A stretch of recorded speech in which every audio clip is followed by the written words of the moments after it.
Если нам нужно будет посчитать сумму каких-то значений, мы воспользуемся функцией SumMM. Пишу равно SumMM, внутрь закладываю диапазон с данными, которые мы хотим между собой просуммировать, закрываю скобку и нажимаю на ввод. В результате мы получаем общее количество. Но как быть, если мы хотим просуммировать не все значения, а только те, которые подходят под определенное условие? Например, мы хотим посчитать, сколько у нас было продано роз. Функция SumMM в этом случае не поможет, но есть дополнительная функция, она называется сумма если, и она позволяет просуммировать значения, которые подходят под определенное условие. Давайте напишем эту функцию и разберем заодно ее синтаксис. Пишу равно SumMM если, открываю скобку, и первое, что мы должны заложить внутрь функции сумма если, это диапазон, в котором мы будем искать условия. В данном случае это диапазон с наименованиями цветов. Точка с запятой. Далее внутрь функции SumMM закладывается условие, по которому будут отбираться ячейки в данном диапазоне. В нашем случае мы хотим находить розы, поэтому мы должны написать слово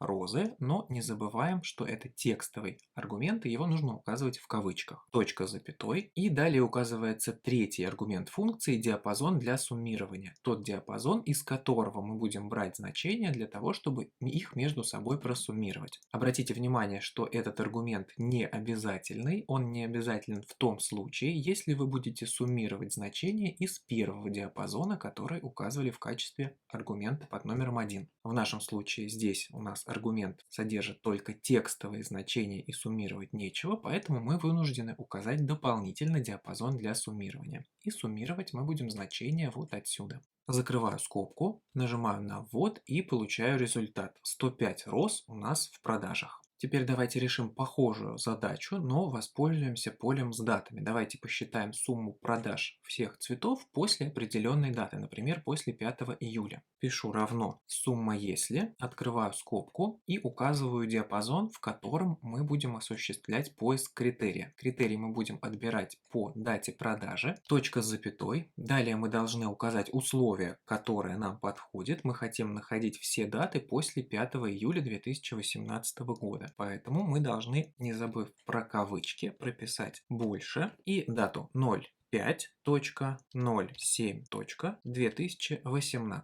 Закрываем кавычку. Обратите внимание, что сама дата 5 июля в эту выборку не попадет. Мы указываем строго больше. Если мы захотим, чтобы дата 5 июля также входила в конечный результат, нам нужно указывать больше или равно. Пишется это как два символа, символ больше и символ равно. Все доступные варианты вы также видите на экране. Я ставлю точку с запятой и указываю диапазон для суммирования. Закрываю скобку и получаю результат. После 5 июля было продано 120 цветов.